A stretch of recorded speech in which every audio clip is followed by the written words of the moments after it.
एक मुर्गी थी जिसके 4 छोटे छोटे चूजे थे। एक दिन मुर्गी दरख्त के नीचे अपने चूजों को दाना दुनका चुगना सिखा रही थी कि एक चूजे के ऊपर दरख्त का पत्ता गिर गया। वो भागा भागा मुर्गी के पास आया और बोला, मेरे ऊपर आसमान का टुकड़ा गिरा है और आसमान भी गिरने वाला है और यहाँ से भाग चलें। ये सुनकर मुर्गी अपने चूजों को लेकर भागी जा रही थी कि रास्ते में उन्हें एक मुर्गा मिला। उसने देखा कि ये सब भागे जा रहे हैं तो मुर्गी से पूछने लगा, मुर्गी बहन, तुम सब कहाँ भागे जा रहे हो? मुझे भी तो कुछ बताओ। अरे मुर्गा भैया, मेरे बेटे के ऊपर आसमान का टुकड़ा गिरा है और आसमान भी गिरने वाला है, इसलिए हम सब भागे जा रहे हैं। ये सुनकर मुर्गा बोला, तो मुर्गी बहन मुझे भी साथ ले चलो। फिर सब भागने लगते हैं। रास्ते में उन्हें एक बतख मिलती है। वो पूछती है, अरे तुम सब इतने परेशान होकर कहाँ जा रहे हो? अरे बतख बहन, मेरे चूजे के ऊपर आसमान का टुकड़ा गिरा है और आसमान भी गिरने वाला है, इसलिए हम सब भाग रहे हैं। मुझे भी साथ ले चलो। वो भी साथ भाग पड़ी। भागते भागते उन्हें एक खरगोश।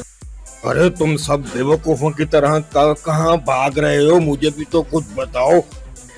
मुर्गी बहन के चूजे के ऊपर आसमान का टुकड़ा गिरा है अब और आसमान भी गिरने वाला है।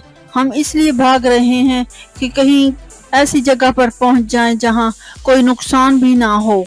खरगोश भी साथ भाग पड़ता है। जब वो कुछ दूर निकल जाते हैं तो रास्ते में एक लोमड़ी बैठी होती है। वो उन सब छोटे जानवरों को देखकर खुश होती है कि मैं इन सबको खाऊंगी। लोमड़ी उनसे पूछती है, अरे रुको तो सही, कहाँ जा रहे हो? मुझे भी तो कुछ बताओ।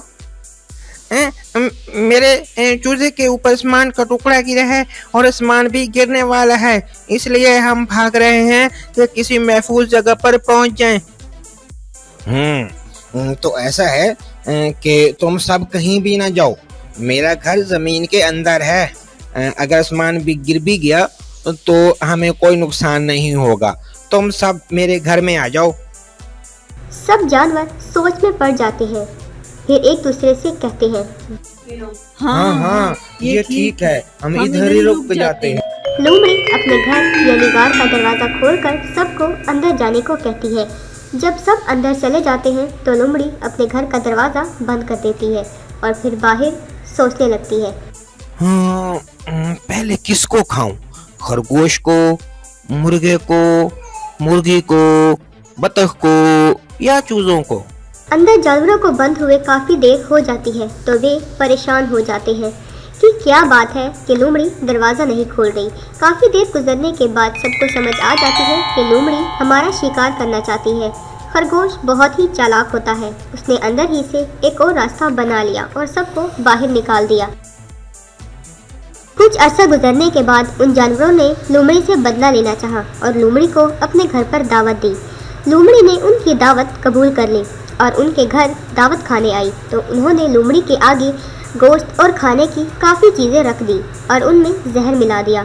लोमड़ी बैठी सोच रही थी कि पहले दावत खाऊं या जानवरों को खाऊं।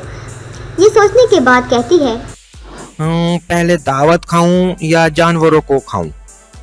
अच्छा, पहले दावत खा लेती हूँ, जानवरों को तो बाद में खा लूंगी एक एक करके। सोचकर जैसे ही वो गोश्त का टुकड़ा खाती है तो जहर के असर से लोमड़ी मर जाती है और वे सारे जानवर सही सलामत जिंदा रहते हैं। इस कहानी से हमें ये सीख मिलती है कि जैसे को तैसा, यानी जैसा बुरा आप दूसरों के साथ करोगे तुम्हारे साथ भी वैसा ही बुरा होगा।